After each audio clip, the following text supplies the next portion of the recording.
Hey everyone, it's Steve here again with another boss fight from Final Fantasy X, this time against Lord Ochu, who is about to have a really bad day. Now, this fight is actually optional, you don't have to go ahead and fight him. If you want to, just head down the left-hand path, just to the left of Titus there, and you can just go around him and avoid him completely.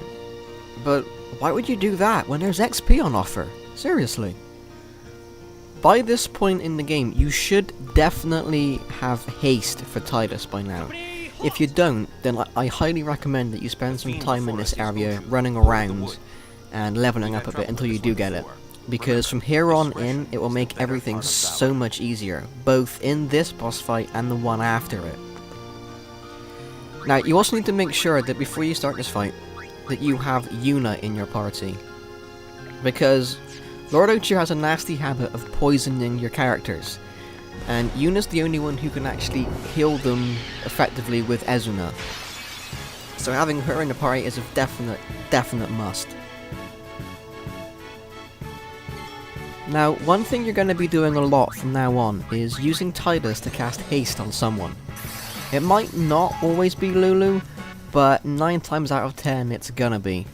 Because most bosses are going to have some kind of weakness against one of the elements, and you're not always going to have a weapon that deals that particular damage.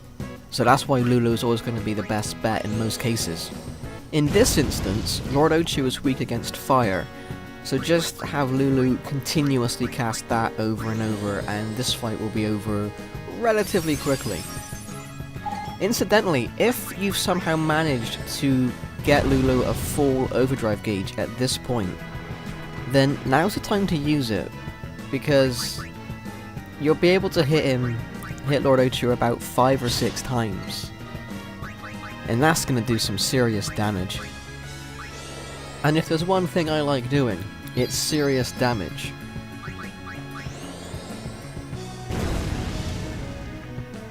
This is going to be pretty much the rotation you do for the entirety of this fight. Just have Lulu and Titus keep attacking, and have Yuna heal and cure poison intermittently. There is also another aspect to this fight, which will be coming up in a few seconds, and that's, once you do a certain amount of damage, Lord Ochu will put himself to sleep. Now, while he's asleep, he will not attack you, but he will regenerate health. Now, the only way to wake him up is to attack him physically. If you attack with magic of any kind, it will do damage, but it won't wake him up. And you might think that's a good idea, but as you see here, Lulu attacks, he stays asleep, but he regenerates half of that back. So that's less than ideal, because you're going to need to do a lot of magic damage in 3 turns, and that's not going to happen. So what you want to do is use Yuna to summon Valfor. And here's why.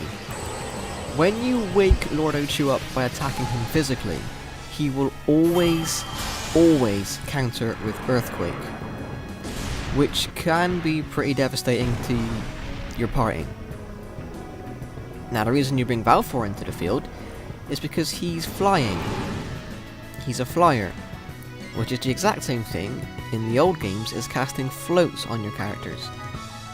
So what happens here is Valfor attacks, wakes Ochu up, he counters with Earthquake, and because Valfor is flying, it does absolutely nothing to him. Although weirdly it misses Yuna as well, I don't quite understand that, but never mind. Now at this point Valfor's done this job, so you can just dismiss him, dig him out of the fight. Now one thing I should point out, even if you do have a full overdrive gauge with Valfor, do not use it.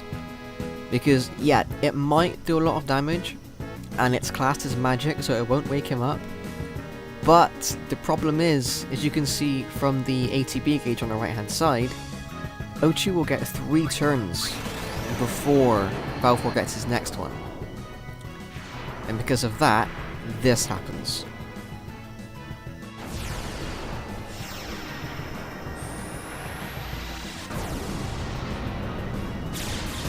Valfor attacks, does 1400 damage, but Ochu then recovers